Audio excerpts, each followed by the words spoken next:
Dear student, today we will study development of chick.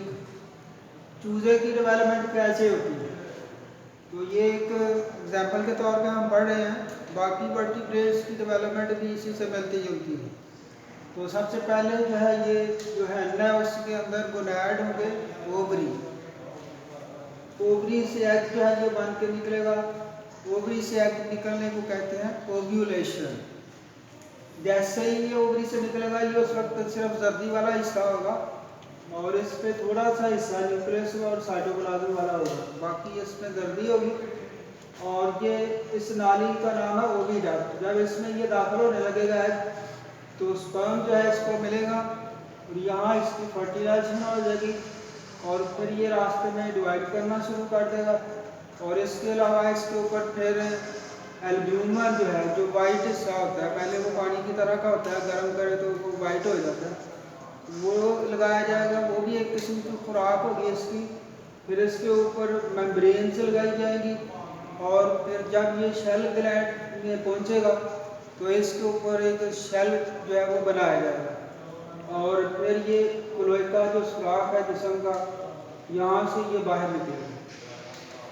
जब तक ये फीमेल की बॉडी में रहेगा इसकी डेवलपमेंट होती रहेगी और इसको टेम्परेचर चाहिए 36 डिग्री सेंटीग्रेड से 38 डिग्री सेंटीग्रेड।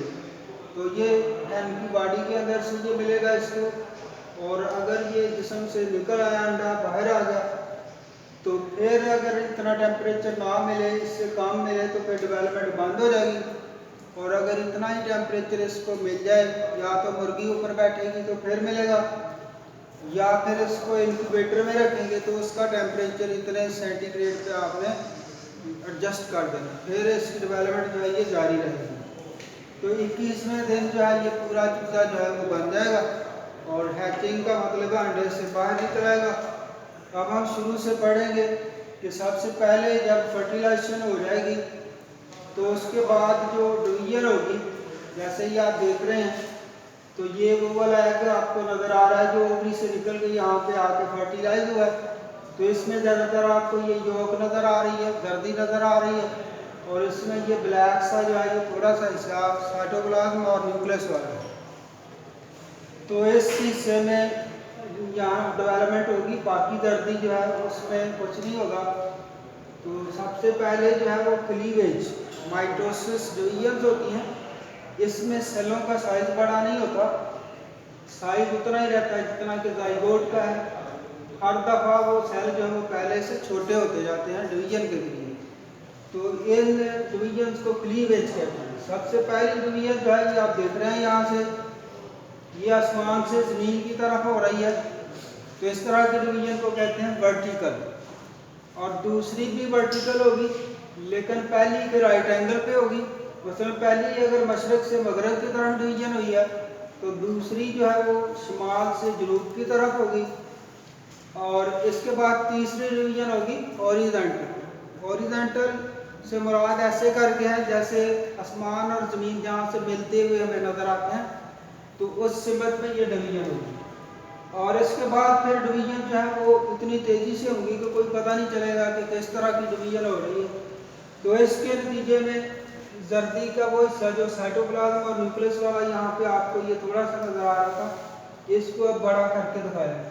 तो यहाँ पे बहुत से सेल बन गए हैं और ये एक या दो लेयर्स हैं सेलों की। इन लेयर्स को कहते हैं ब्लास्टोडर्म और इस एम्ब्रियो को कहेंगे मोरुला। और ये जो रेड सा एरिया आप देख रहे हैं, यहाँ पे जो सेल हैं ये इतने वेल डिफाइंड नहीं है और यहाँ से ये धरती के साथ भी टच कर रहा है हिस्सा, तो इसको कहते हैं zone of junction. Zone of junction. और ये सेंटर वाला हिस्सा जो है यहाँ पे आपको सेल क्लियरली नज़र आ रहे हैं और ये ज़रा ऊपर भी हो जाता है धरती से। अब इस सेंटर वाला हिस्सा जो धरती से ऊपर हो जाता है, इसका एक और नाम है एरिया पेलुसिडा।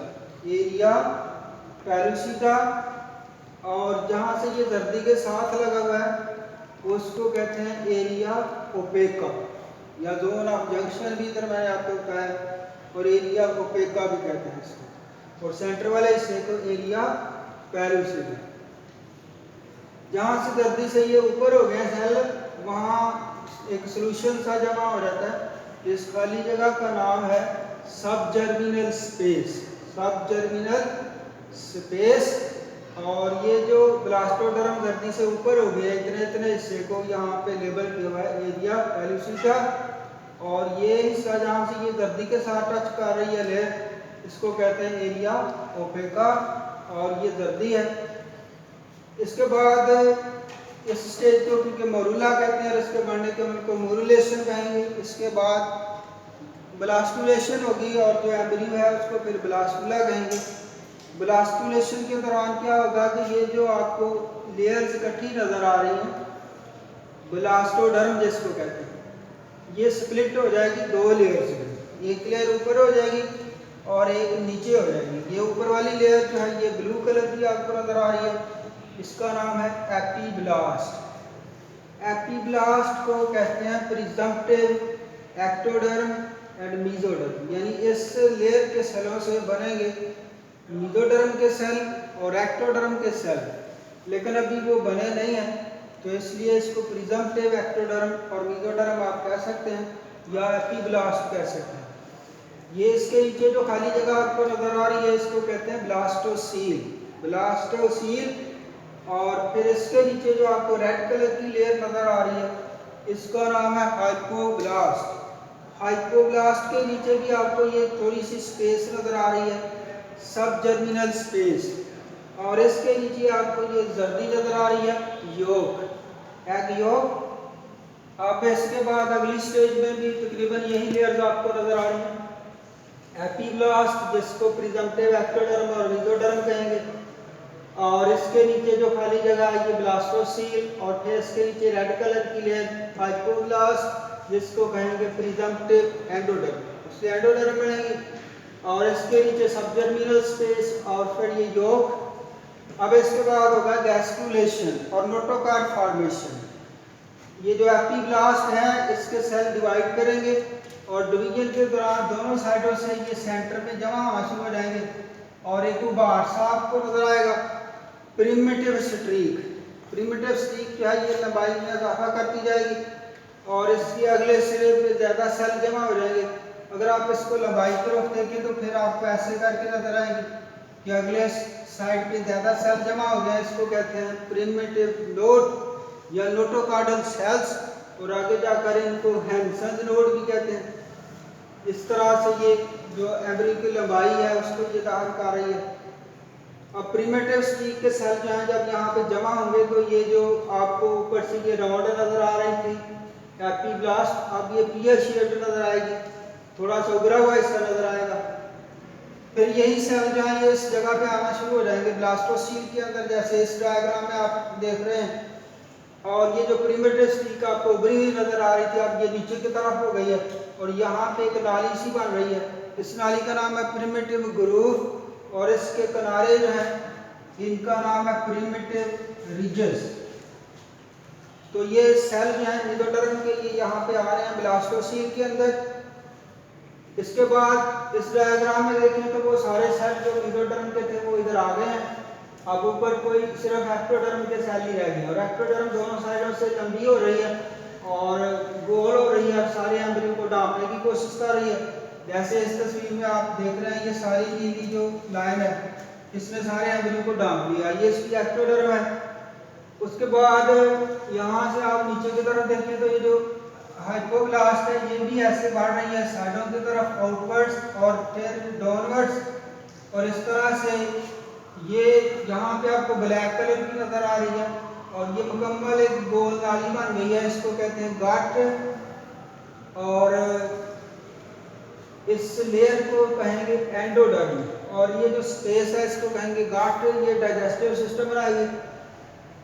और इसके बाद यहाँ देखें तो जो सेल माइग्रेट होकर आए थे उनमें से जो सबसे सेंटर में है उन्होंने ये कार्ड लाइक स्ट्रक्चर बनाया नोटोकार्ड। यहाँ नोटोकार्ड है, इसकी जगह पे फिर बाद में रीढ़ की हड्डियाँ बन जाएंगी। नोटोकार्ड के दाएं बाएं आपको जो सेल नजर आ रहे हैं ये हैं सोमाइट्स।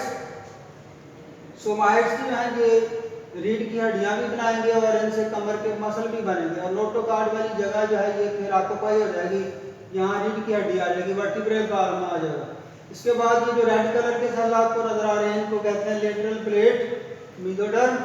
और लेटरल प्लेट मेसोडर्म जो है ये फिर नीचे वाली शक्ल में आप देखें तो ये स्प्लिट हो गई है और इसकी दो लेयर्स बन गई हैं। एक ऊपर वाली लेयर है सोमैटिक या पैराइटल मेसोडर्म और इसके बाद ये अंदर वाली लेयर है विस्ट्रल या स्प्लैक्निक मेसोडर्म और दोनों के बीच में ये खाली जगह सीलोम।